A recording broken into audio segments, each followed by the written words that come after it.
안녕하세요. 하이닥이 간다 아나운서 김정은입니다. 이번 영상에서는 지난 영상에 이어서 어지럼증의 모든 것이라는 주제로 함께하겠습니다. 노원을지병원의 김병건 교수님 모셨습니다. 교수님 안녕하세요. 안녕하세요. 네, 교수님. 이 어지럼증이라는 게 사실 저도 흔하게 겪는 질환 중 하나입니다. 뭐 의자에서 일어났을 때 갑자기 어지럼증을 느낄 때도 있고, 운동하고 나서 러닝머신에서 내려왔을 때 갑자기 또 어지러울 때도 있고, 굉장히 흔한 질환이긴 한데, 이런 게 반복이 되다 보면 혹시 내 몸에 뭐 큰 병이 있는 건 아닐까 하는 우려가 드는 것도 사실입니다. 이내 몸의 이상 신호일 수도 있는 어지럼증은 도대체 왜 발생하는 걸까요? 어지럼증이 신체의 다른 질환의 위험 신호로 작용할 가능성이 사실 꽤 많습니다. 왜 그러냐면은 네. 어지럼의 원인은 매우 다양합니다. 수천 가지 원인이 있는데 그 원인 질환이 발생하기 전에 초기 증상으로 이제 어지럼이 발생할 수 있는 거죠. 네. 하지만 다행인 거는 이제 흔한 어지럼의 원인은 그렇게 많지는 않습니다.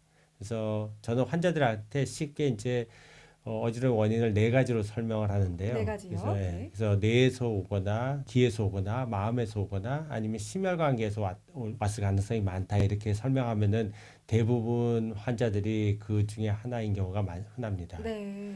그래서 뇌 이상으로 인한 어지러움은 다행히 증상을 동반하는 경우가 많거든요. 그래서 말이 어두워진다든지 물체가 두 개로 보인다든지 뭐 이런 증상이 동반되는 경우가 흔히 있습니다. 경우에 따라서는 기회 이상으로 인한 어지러움과 구분이 안 되게 어지럼증만 있는 경우도 있지만은 네. 많은 경우에는 이제 다른 증상들이 동반이 됩니다. 네. 기회 이상으로 인한 어지럼들이 이제 빙빙 도는 듯한 어지러움. 그래서 환자들이 빙빙 돈다 그러면은 이제 기회 이상으로 인한 어지럼이 한데요. 네. 그 중에서 가장 대표적인 게 이제 이석증이고요. 네. 이석증은 뭐 진짜 흔합니다. 나이 들면 누구나 다 한번 거의 경험할 정도로 굉장히 흔하고, 그다음에 전정신경염, 그다음 메니에르병 같은 것이 대표적이죠. 그리고 마음에서 기인한 어지러움의 대표적인 것은 공황장애 또는 이제 광장공포증 같은 이제 불안장애 흔한데, 네. 특정 장소나 특정 상황에서 발생한다는 점이죠. 네. 만약에 환자가 뭐 운전하는 도중이라든지 뭐 아니면 사람 많은 백화점 같은 데 가서 그때마다 어지럽다 그러면은 그 경우는 대부분 이제 마음에서 오는 어지럼, 심리적인. 예, 그렇죠. 그렇군요. 심리적인 어지럼이 되는 거죠. 그리고 심혈관계 기인한 어지럼의 경우에는 이제 앉았다 일어날 때 어지러운 거. 조금 네. 전에 아나운서 말씀하신 이제 그런 네. 증상이 이제 특히 이제 젊은 여자들한테 많아요. 이게 좀 마르고 이런 여자들한테 특히 흔한데, 키가 크고 이런 여자들한테 흔한데, 그러니까 네. 이런 게 이제 심하게 되면은 이제 쓰러지게 되는 거죠. 그래서 이러한 이제 기립성 어지러움은 노인에서도 굉장히 흔한데요. 네. 이게 네. 뇌 태행성 변화 때문에도 생길 수 있지만은 가장 흔한 원인은 이제 기존에 복용하고 있던 혈압약이 갑자기 이제 증량을 한다든지 아니면 네. 몸의 컨디션이 나빠지면서 같은 혈압약을 먹음에도 불구하고 혈압이 쭉 떨어지게 되면서 이제 일어나면서 순간적으로 뇌로 일시적으로 피가 가지 않게 되면은 이제 어. 우리가 어지럼을 느끼게 됩니다. 어. 그렇군요. 이제 뇌와 귀, 마음, 심혈관계 이렇게 네 가지로 구분을 할 수 있다, 원인을라고 말씀하셨는데 그럼 원인이 다양한 만큼 치료도 각양각색이겠네요. 예, 어지럼증의 치료는 어지럼을 유발하는 다양한 원인 진단을 정확히 진단하는 것이 중요합니다. 네. 근데 이제 환자가 급성기에 빙빙 돌거나 중심을 못 잡고 토하는 경우에는 공통적으로 이제 치료하는 것이 전정이라 그러면 이제 어. 평형을 유지하는 기간인데 네. 전정을 억제시킬 수 있는 약물들이 있습니다. 이런 거는 이제 신경 안정제 계통도 그렇고 항히스타민제 계통도 그렇고 그런 약제를 줘가지고 어지러움을 강제로 억제를 시키는 거죠. 그리고 항구토제, 이제 토하지 않게 하는 약을 복용하는 이건 이제 처방을 흔히 합니다. 근데 네. 이거는 급성기 때 사용을 이제 국한시켜야 됩니다. 그래서 네. 계속해서 오랜 기간 동안 이런 전정 억제제를 사용하게 되면은 몸 안에서 자연스럽게 보상 작용이 일어나서 어. 전정 기능이 회복이 되고 어지러움이 없어지는데 그런 그 전정 재활을 상당히 늦추게 되는 역할을 하는 어. 것이죠. 네.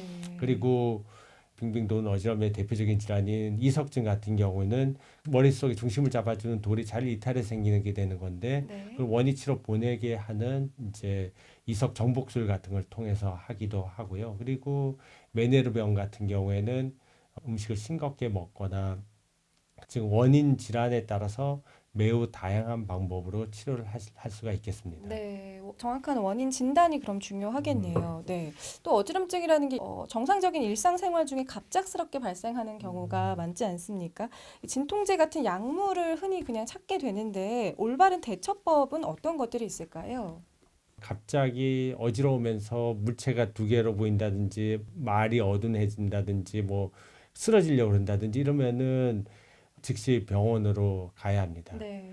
그리고 젊은 여성들이 흔히 경험하게 되는 식은땀 나고 앞이 아득해지고 메스꺼리고 그러면서 이제 그다가 이제 계속 서 있는 경우 졸도하게 되는 경우가 있는데 이런 경우에는 이런 증상이 나타나면은 바로 거기서 약간 좀 민망하더라도 그냥 바로 앉으셔야 됩니다. 앉아야지 여기서 이제 쓰러지는 거를 막을 수가 있거든요. 네.